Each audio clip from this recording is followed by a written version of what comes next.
Friends, I have big news to share this afternoon. Here is your fourth stimulus check update for low-income households, Social Security, SSI, SSDI beneficiaries, retirees, and senior citizens. New important details have been released on the next monthly benefit checks. This week, checks worth up to $1,546 will start to go out to many Social Security recipients. So please make sure you watch until the end of this video, especially if you are a Social Security beneficiary. To say thank you for joining me here daily, I'm giving away 4 $75 Walmart gift cards every week. Please make sure that you click and like several of my videos, and then comment below the keyword of each video that you watch. The more videos that you comment on, the greater your chances of winning these giveaways. Also, my friends, during the months of October, November, and December, I will be giving away surprise $200 gift cards to those of you that have been in this community for several months now. All right, friends, so nearly 1 in 5 Americans currently receive Social Security benefits, and those monthly checks account for about 30% of the income for many seniors. Many of those individuals saw their benefits stretch very thin by inflation over the past year, as rising prices rolled through gas stations, grocery stores, energy bills, and a Medicare program. But the future is starting to look a little brighter for Social Security beneficiaries. The standard monthly Medicare Part B premium will drop 3% to $164.90 in 2023, and seniors should get more good news from the Social Security Administration this week. That includes a historic cost of living adjustment for current beneficiaries and a bigger maximum retirement benefit for new beneficiaries. Details regarding those changes are likely to appear in a press release on October 13th. According to Yahoo News, beneficiaries are likely to be notified by mail about their new Social Security benefit, and the COLA notice can also be viewed through the online portal. Some Social Security recipients are currently set to receive their regular monthly payment, worth an average of $1,546 per check in just 3 days. Social Security beneficiaries who were born from the 1st through the 10th of their birth month will receive their regular payments on October 12th. According to the Social Security Administration, those who have birth dates after the 10th will receive their checks later in the month. Social Security benefits are based on lifetime earnings and the age at which a person first claims the benefits. Eligibility for Social Security begins at age 62, but people who want their full benefit must wait until full retirement age to claim Social Security. The maximum retirement benefit paid to new beneficiaries at full retirement age increases each year. This is to account for changes in general wage levels. For example, that figure rose to $3,345 this year. That is up 6.3% from the prior year. Given the trajectory that inflation has followed, the maximum retirement benefit paid to first-time beneficiaries at full retirement age could notch another 6.3% increase next year, bumping the payment to $3,555 per month in 2023. 6 months after reopening its field offices to the public, the Social Security Administration is still struggling to restore basic customer services and is assisting fewer people who sought its help before the crisis. Even as prolonged office closures cause applications for disability benefits to plunge, the sluggish response now of the agency, meant to assist the country's most at-risk citizens, has led to delays in processing claims for those who manage to file them, and exhausting waits outside the government offices around the country for those trying to get in. Nearly 20% of field offices have had 50 or more customers in line on multiple days when their doors opened. What are your thoughts on the Social Security Administration? Please let me know your thoughts in the comments section below. Dear friends, the keyword for this video is Red River.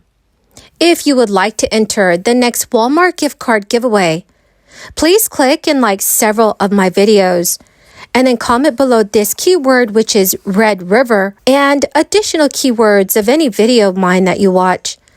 And do make sure, friends, that you're also subscribed to my channel. Remember, friends, that the more videos that you comment and leave the keyword on, the greater your chances of winning these giveaways. Idaho residents who have filed their taxes on time can expect to automatically receive a bonus relief check this coming fall. The rebate checks, which were approved during the Idaho's legislature's special session on September 1st, are part of about a $1 billion package to reduce the state's record budget surplus, cut taxes, and increase education funding. So far, the state has issued 192,000 rebate checks, totaling $133 million. Idaho Governor Brad Little told reporters this week, by Thanksgiving, almost everybody that did not file late or have a complication or get flagged should be done. All the direct deposits that do not have any kind of flag on them should be done next week, is my understanding. Individual filers can expect a minimum of $300 for their rebates, while joint filers can expect a minimum of $600. Officials with the Tax Commission have already begun processing the rebates, and the first rebates were issued on September 26. According to the Idaho State Tax Commission, the commission is not able to issue the rebates all at once due to system limitations. The state also released a statement saying, rebates issued via direct deposit go out first, as we can issue about 60,000 of them each day. The rebates that we send by paper checks are limited to 75,000 per week. Friends, please let me know in the comments section below if your state or city has provided its residents with additional stimulus payments or checks. Please leave your thoughts in the comments section below. Well, my great and gorgeous friends, that is the end of my daily stimulus update video. Thank you so very, very much for joining me here today. I greatly appreciate all of you who are watching daily. Thank you, my friends, and have a wonderful and blessed weekend. President, Americans are suffering. Everywhere Americans turn, they're being asked to pay more. More for cleaning supplies, more for gas, more for health insurance, more for groceries. A new analysis yesterday from the Joint Economic Committee found that inflation will cost the average American household a staggering $718 a month over the next year. $718 per month. Madam President, that will happen even if prices stop going up tomorrow. $718 per month. More than $8,600 for the year. No working family can afford that. Madam President, a major reason that we're in this crisis is because of Democrats' decision to flood the economy with unnecessary government money with their so-called American Rescue Plan Act. And unfortunately, there is no easy solution to the crisis that they helped create. But the first thing should be to do no more harm. Incredibly, however, Democrats are currently attempting to double down on the strategy that helped create this crisis in the first place by passing a version of the Build Back Better tax and spending spree they tried to force through last year. Apparently, Democrats think more government spending, like the government spending that helped get us into this mess, plus new taxes, are a good solution for an inflation crisis and an economy teetering on the brink of recession. Madam President, if Democrats want to help our country get out of this inflation crisis, more unnecessary government spending and new taxes are the exact wrong way to go about it. In fact, the biggest thing that Democrats can do to avoid making this crisis worse by flooding the economy with more unnecessary government money. Transparent for the public to see exactly what they'd be getting for what we're spending for 10 years. So you won't support it if these programs are temporary? No, we're going to talk. We're still talking. I'm just, I'm listening to everybody, but, I'm just telling you, ask me about inflation is real. It's not transitory. It's alarming. It's going up, not down. And I think that should be something we're concerned about. Geopolitical fallout, we talked about that. I'm concerned with close to 100,000 troops on the Russian-Ukraine border, and also with the continuous flyovers from China taunting Taiwan. These are all concerns of ours that we're very much concerned about. So we're very careful what we do. And I've always said the unknown right now is very, very great, and I want to make sure we can handle and take care of anything that does come at us. So do you think that some of these unknowns, is this legislation becoming more imminent for you, or what are your conversations around a possible deadline or the urgency to get this done?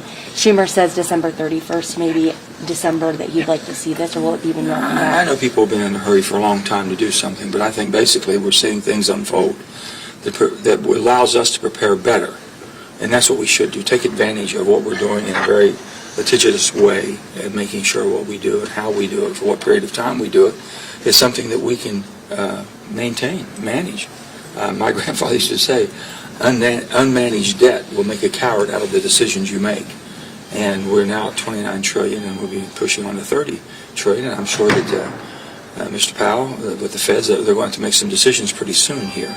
And I'm understanding that he is considering things that we've talked about. Quantitative easing should be reduced or eliminated as quickly as possible, and the interest rate is going to affect all of us if he has to increase interest to try to control. Senator, what is your message going to be to President Biden today when you guys talk? No, I don't have messages. I basically go and have conversations whenever the president calls me or wants to visit. We visit and talk genuinely as person to person, as two people that have had the experience of being in the Senate, him much longer than me, understanding this process, and being extremely respectful and very friendly. He's been a friend. Senator Graham said on Friday that in conversations with you, you were stunned, that was his quote, by this modified CBO report that came out. Is that an accurate? Well, I've seen the Penn Wharton report. The Penn Wharton report, we've been working with a lot of different people, getting cross-sections of what really was a true figure. And we've seen figures pretty high on that. And then when the CBO came back and confirmed that, CBO's figure was even a little bit higher. I think it's very sobering. Do you believe that? Do you believe that number? Have you finalized I'll be right back. Have you finalized your plans? Are you going to the White House